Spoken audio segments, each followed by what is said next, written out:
Hello friends, LGR study पारा medical के इस बेहतरीन सेशन में आप सभी का स्वागत है। फ्रेंड्स, जैसा कि आप सभी जान रहे हैं कि इस वीडियो सीरीज में हम लोग पारा मेडिकल प्रवेश परीक्षा के बेहतर तैयारी के लिए हिंदी के अति महत्वपूर्ण क्वेश्चन का तैयारी करते हैं। आपको बता दें कि आज या इस वीडियो सीरीज का 3 नंबर वीडियो है हिंदी के महत्वपूर्ण क्वेश्चन के लिए। इससे पहले हम इस तरह का 2 वीडियो ऑलरेडी अपलोड कर चुके हैं। तो अगर आप अभी तक इस सभी 2 वीडियो को नहीं देखे हैं तो आप इस चैनल के प्ले लिस्ट में जाकर के जरूर देख लीजिएगा। चलिए शुरू करेंगे। आज के सेशन में आप लोगों को काफ़ी महत्वपूर्ण क्वेश्चन देखने को मिलेगा और आपको बता दें कि काफ़ी अच्छे कंसेप्ट पर आज हम चर्चा करने वाले हैं, तो ध्यान से समझने की कोशिश कीजिएगा। हम लोग 50 क्वेश्चन पिछले क्लास में कंप्लीट कर चुके हैं, तो आज हम लोग 51 नंबर क्वेश्चन से शुरू करेंगे। ध्यान दीजिएगा, क्वेश्चन के द्वारा पूछा जा रहा है कि रचना की दृष्टि से शब्दों के कितने भेद हैं। रचना के दृष्टि से शब्दों के कितने भेद हैं, तो क्या सही आंसर होगा फास्टली आप लोग कमेंट के माध्यम से बताइए। देखिए, आप लोग कमेंट बॉक्स ओपन कर लीजिए और साथ साथ आंसर करते चलिए। इससे आपका कॉन्फिडेंस लेवल बढ़ेगा, आपको पता चलेगा कि कितने क्वेश्चन का आंसर हमें पहले से पता था। एक टेस्ट के रूप में आप इसको देखना है आपको, ठीक है। प्रत्येक क्वेश्चन में हम लोग कुछ टाइम दे दिया करेंगे आपको, 5 से 7 सेकंड। चलिए फास्टली बताइए कि 51 का क्या यहाँ पर आपका सही आंसर हो जाएगा। चलिए हम यहाँ पर आपको बता दें कि 51 का जो सही आंसर होगा वो बी होगा। डेट मीन्स याद रखिएगा 3, यानी कि रचना की दृष्टि से शब्द के कितने भेद होते हैं, 3 होते हैं। अब आपको पता होना चाहिए कि रचना के दृष्टि से शब्द के 3 भेद कौन कौन होते हैं।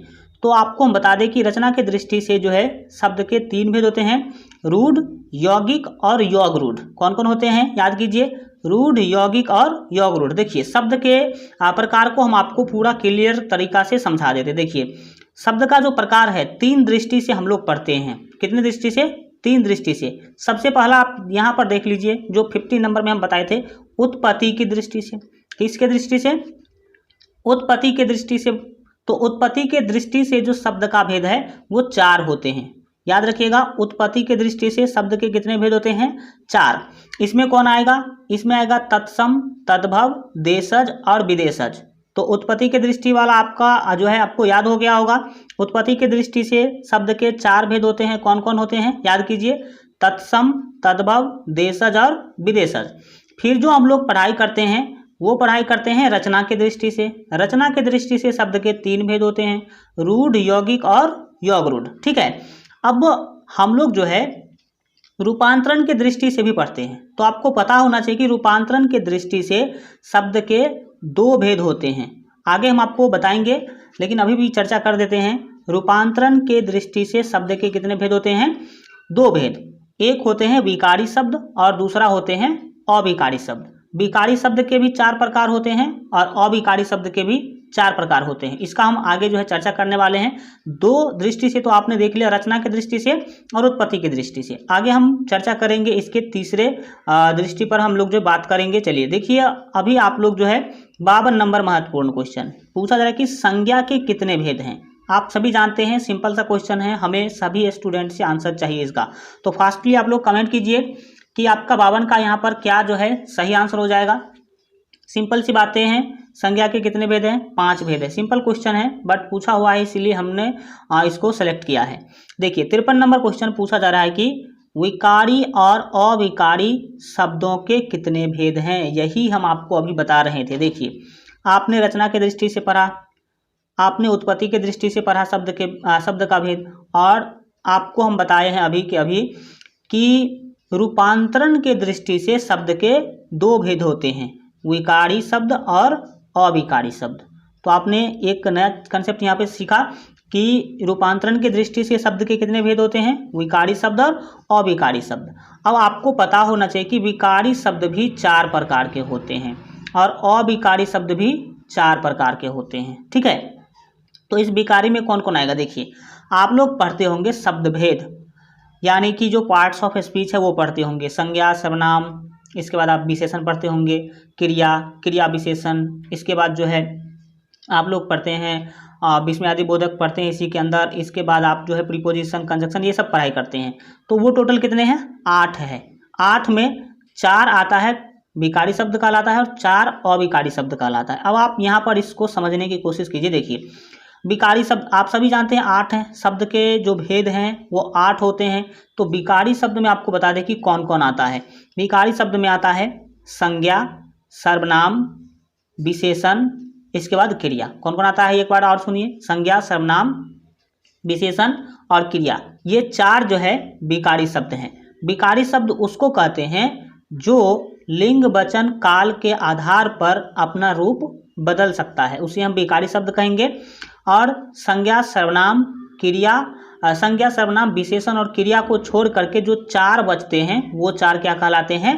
अविकारी शब्द कहलाते हैं। और ये जो है लिंग वचन और कारक के अनुसार, काल के अनुसार कभी भी अपना जो है रूप नहीं बदलते हैं, तो इसे कहेंगे अविकारी और विकारी। तो क्या समझ गए होंगे आप लोग कि विकारी शब्द क्या है, अविकारी शब्द क्या है। तो यहाँ पर आपसे पूछा जा रहा है कि विकारी और अविकारी शब्दों के कितने भेद हैं। तो दोनों चार चार हैं, तो चार चार मिला के कितना हो जाएगा आप लोग बता सकते हैं। तो यहाँ पर आपका डी ऑप्शन से होगा, चार चार कितना होगा? 8 होगा। चलिए आगे बढ़ते हैं, देखेंगे यहाँ पर आपके 54 नंबर महत्वपूर्ण क्वेश्चन, इनमें से कौन सा शब्द संज्ञा से बना हुआ है? संज्ञा से बना हुआ विशेषण है। यहाँ पर आपको बताना है इनमें से कौन सा शब्द जो है संज्ञा से बना हुआ विशेषण है। संज्ञा से वो क्या बना हुआ है? विशेषण में बदला गया है। तो क्या सही आंसर होगा? फास्टली आप लोग बताने की कोशिश कीजिए। कृपा, जाति, नमक या कुलीन, क्या सही आंसर होगा? फास्टली आप लोग बताएंगे। वैसे अगर जो है देखा जाए तो कृपा जो है आपका, जाति और नमक ये सभी के सभी संज्ञा है। तो संज्ञा से विशेषण आपको पूछा जा रहा है, तो विशेषण जो है यहाँ पे आपका क्या होगा? कुलीन होगा। कुल शब्द से बना है कुलीन, याद रखिएगा। कुल संज्ञा शब्द से क्या बना है? कुलीन बना है। तो ये संज्ञा से क्या बना? विशेषण बना। कौन सा शब्द है? कुलीन है। चलिए आगे बढ़ जाएंगे और देखेंगे यहाँ पर आपके 55 नंबर महत्वपूर्ण क्वेश्चन पूछा जा रहा है कि यथा समय समास है। यथा समय जो है वो किस प्रकार का समास है? तत्पुरुष, अव्ययी भाव, कर्मधारय, बहुव्रीहि। क्या सही आंसर होगा? फास्टली आप लोग यहाँ पर बताने का कोशिश करेंगे। हम आपको बता दें कि 55 का जो यहाँ पर आपका सही आंसर होगा वो बी होगा। डैट मीन्स याद रखेंगे अव्ययी भाव यहाँ पर आपका बिल्कुल जो है सही आंसर हो जाएगा। और आपको बता दें कि पारा मेडिकल प्रवेश परीक्षा के बेहतर तैयारी के लिए हम इस चैनल पर सभी सब्जेक्ट का चैप्टर वाइज क्रैश कोर्स करवाए हुए हैं और आपका समय बहुत ही कम बच गया है। तो आप अगर इस अच्छा तैयारी करना चाहते हैं, सभी सब्जेक्ट का चैप्टर वाइज तैयारी करना चाहते हैं क्रैश कोर्स के रूप में, तो आप इस चैनल के प्ले लिस्ट में जाकर के सभी सब्जेक्ट का जो है चैप्टर वाइज पढ़ाई कर सकते हैं। प्ले लिस्ट में कैसे जाना है? इस वीडियो के नीचे आपको LGR स्टडी का लोगो दिख रहा होगा गोल शेप में, ठीक है, गोल आकार में लोगो दिख रहा होगा। उस लोगो पे जैसे आप क्लिक कीजिएगा तो आपके सामने सारा प्ले लिस्ट ओपन हो जाएगा और वहाँ पर जाकर के आप लोग जो है पारामेडिकल के सभी सब्जेक्ट का क्रैश कोर्स चैप्टर वाइज जो है देख सकते हैं। तो अगर आप लोग अगर अभी तक नहीं देखे हैं तो आप जो है इस वीडियो के नीचे लोगो दिख रहा होगा, उस पर क्लिक कीजिए और आप जा सकते हैं। सभी सब्जेक्ट का चैप्टर वाइज वहाँ पर आपको खुल जाएगा। चलिए शुरू करेंगे। प्रत्येक समास है, प्रत्येक जो शब्द हैं वो कौन सा समास है? द्वंद्व, द्विगु, अव्ययी भाव, क्रमधारय। क्या सही आंसर होगा? फास्टली आप लोग बताने का कोशिश करेंगे। हम आपको यहाँ पर बता दें कि 56 का जो आपका सही आंसर होगा वो सी होगा। डैट मीन्स याद रखेंगे अव्ययी भाव यहाँ पर आपका बिल्कुल सही आंसर हो जाएगा। चलिए देखेंगे यहाँ पर आपके 57 नंबर क्वेश्चन, तिरंगा है। तिरंगा क्या है? कर्मधारय समास, बहुव्रीहि समास, द्वंद्व समास या इनमें से कोई नहीं। क्या सही आंसर होगा? फास्टली आप लोग बता सकते हैं। चलिए हम आपको यहाँ बता दें, देखिए काफ़ी महत्वपूर्ण शब्द है और पूछा हुआ शब्द है, इसीलिए हमने इसको सिलेक्ट करना अच्छा जो है समझा है। चलिए तो अब आप बताएंगे कि क्या जो है यहाँ पर आपका सही आंसर होगा। 57 का हम बता दें कि बी ऑप्शन सही होगा। बहुव्रीहि समास यहाँ पर आपका बिल्कुल सही आंसर हो जाएगा। चलिए आगे बढ़ जाइए, देखेंगे यहाँ पर आपके 58 नंबर महत्वपूर्ण क्वेश्चन जो है, कवि का स्त्रीलिंग रूप क्या है? कवि का स्त्रीलिंग रूप क्या है? कवित्री, कवि, यानी या फिर कवयित्री या इनमें से कोई नहीं। क्या सही आंसर होगा? आप लोग बताने का कोशिश करेंगे। हम आपको बता दें कि 58 का जो यहाँ पर आपका सही आंसर होगा वो सी होगा। दैट मीन्स याद रखेंगे कवयित्री, ठीक है। ये जो आपका सी ऑप्शन है बिल्कुल ही सही आंसर होगा। ध्यान से समझने की कोशिश करेंगे। अगर आप हिंदी को हल्का में लेते हैं तो आप प्रॉब्लम में चले जाएंगे, क्योंकि हिंदी हल्का है नहीं जितना सोच रहे हैं आप, ठीक है। चलिए 59 नंबर क्वेश्चन है कि सूर्य का स्त्रीलिंग रूप क्या है? सूर्य का स्त्रीलिंग रूप आपको बताना है। तो 59 का यहाँ पर आपका क्या सही आंसर होगा? सूर्यानी, सूर्यई, सूरा या फिर सूर्या, क्या सही आंसर होगा फास्टली बताएंगे आप लोग। 59 का हम आपको बता दें कि डी ऑप्शन सही होगा, याद रखेंगे सूर्या यहाँ पर आपका बिल्कुल जो है सही आंसर होगा।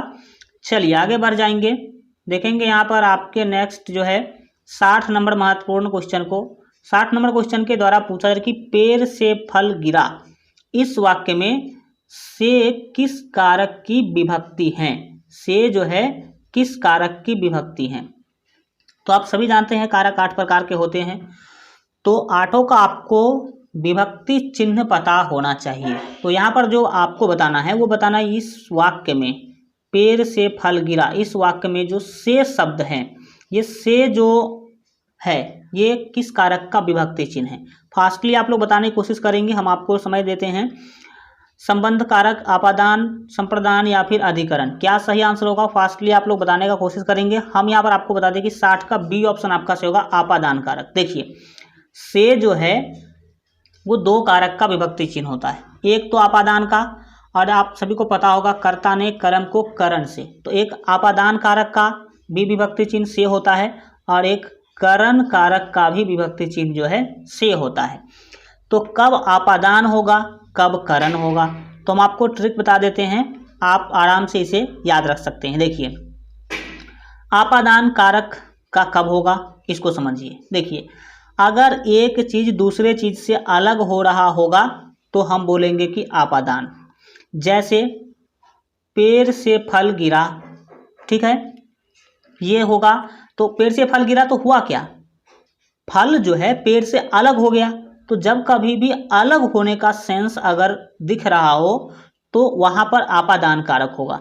जैसे दूसरा उदाहरण हम लेते हैं, वह घर से बाहर आया, वह घर से बाहर आया, तो बाहर आया इसका मतलब है कि घर से उसका संबंध क्या है, अलग हो गया।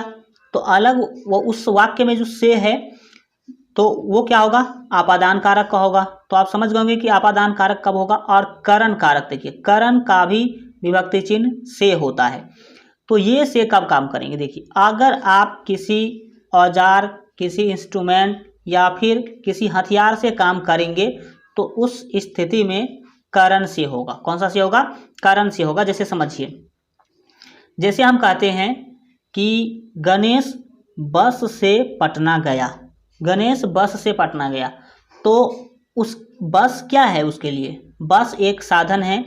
तो अगर हम साधन, औजार, उपकरण, इंस्ट्रूमेंट का उपयोग करके कोई काम कर रहे हैं तो उस स्थिति में करण से होगा। जैसे गणेश कलम से लिख रहा है, तो गणेश कलम से लिख रहा है, तो इस वाक्य में से जो है किस कारक का विभक्ति चिन्ह होगा। तो याद रखिएगा इस कारक में इस जो सेंटेंस में करण होगा, क्योंकि जब हम कभी भी इंस्ट्रूमेंट का यूज करते हैं किसी औजार का, जैसे राम ने रावण को वाण से मारा, वाण जानते हैं बाण, ठीक है, बाण से मारा, तो बाण क्या हो गया, जो औजार हो गया, तो वहां पर से क्या होगा, करण कारक होगा। तो आप ये समझ गए होंगे। चलिए आगे बढ़ जाएंगे। 60 नंबर महत्वपूर्ण क्वेश्चन देखिए। 60 नंबर क्वेश्चन के 61 नंबर है, पूछा जा रहा है कि वह कुल्हाड़ी से वृक्ष काटता है, इस वाक्य में से किस कारक की विभक्ति है। तो अभी हम बताए हैं कि अगर कोई औजार हो, हथियार हो, इंस्ट्रूमेंट हो, तो उस स्थिति में जो से होगा वो क्या होगा। फास्टली आप लोग बताइए, पहले आपको हम ऑप्शन देते हैं। चलिए बताइए कि यहाँ पर आपका क्या जो है सही आंसर होगा। इतना गहन से हमने समझाया है अभी आपको। तो ये क्या होगा, करण से होगा, क्योंकि औजार, हथियार, इंस्ट्रूमेंट, साधन से अगर कोई काम किया जा रहा होगा तो हम वहाँ पर करण से का उपयोग करते हैं। चलिए 62 नंबर क्वेश्चन है कि माँ ने बच्चे को सुलाया, इस वाक्य में को किस कारक की विभक्ति है। तो फास्टली बताएंगे, संप्रदान, कर्म, करण, अपादान, क्या सही आंसर होगा फास्टली आप लोग बताइए। हम यहाँ पर आपको बता दें कि 62 का बी ऑप्शन से होगा कर्म कारक। कौन सा कारक, कर्म कारक, ठीक है। चलिए यहाँ पर देखेंगे हम लोग जो है 63 नंबर महत्वपूर्ण क्वेश्चन, अध्यापक शब्द का स्त्रीलिंग रूप क्या है।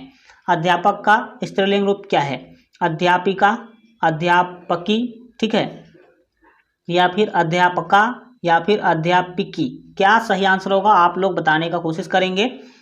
हम यहाँ पर आपको बता दें कि 63 का जो सही आंसर होगा वो ए होगा। दैट मीन्स याद रखेंगे अध्यापिका जो है यहाँ पर आपका बिल्कुल सही आंसर हो जाएगा। चलिए आगे बढ़ जाएंगे।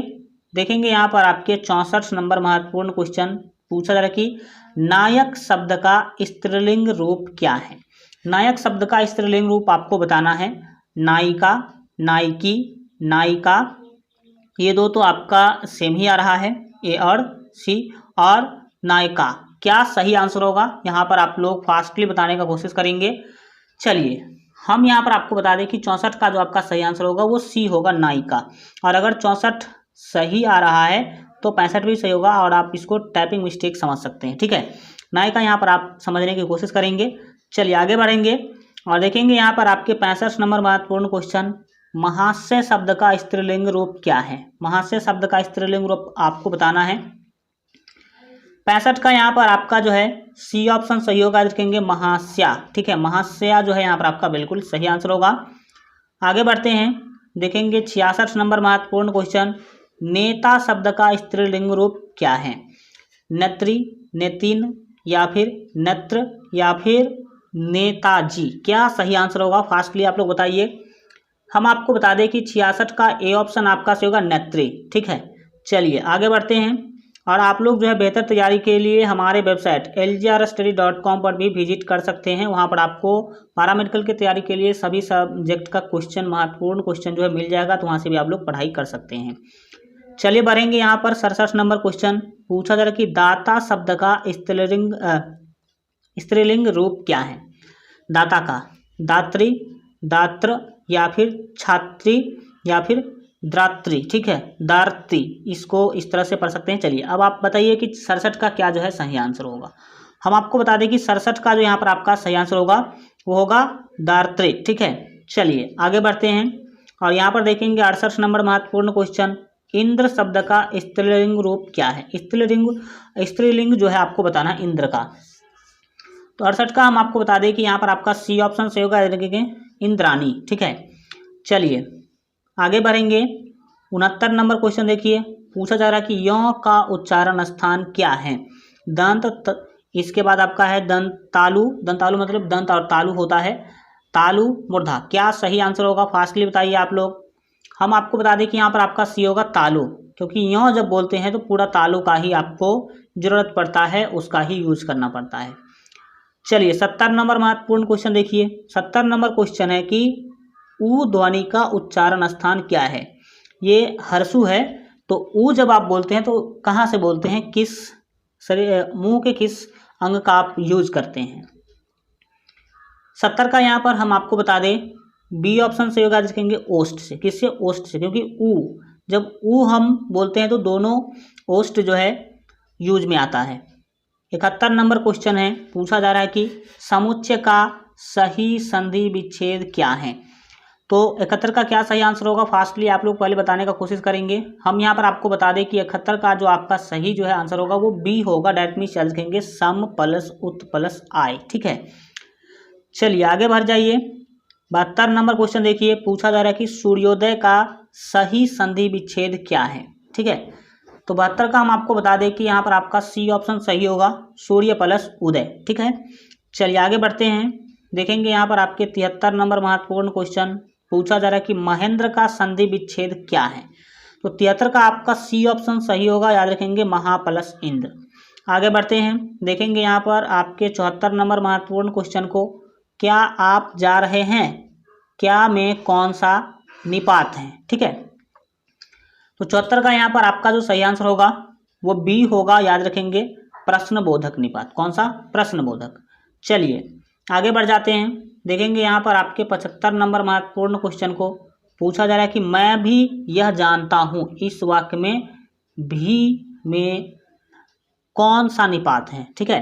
तो 75 का यहाँ पर आपका ये ऑप्शन सही होगा, देखेंगे बलदायक निपात यहाँ पर आपका बिल्कुल जो है सही आंसर होगा, क्योंकि मैं भी, तो मैं भी कहने का अर्थ है कि आप जोर दे रहे हैं, ठीक है, आप जो है बलपूर्वक ये बात कह रहे हैं, तो बलदायक निपात यहाँ पर आपका बिल्कुल जो है सही आंसर होगा।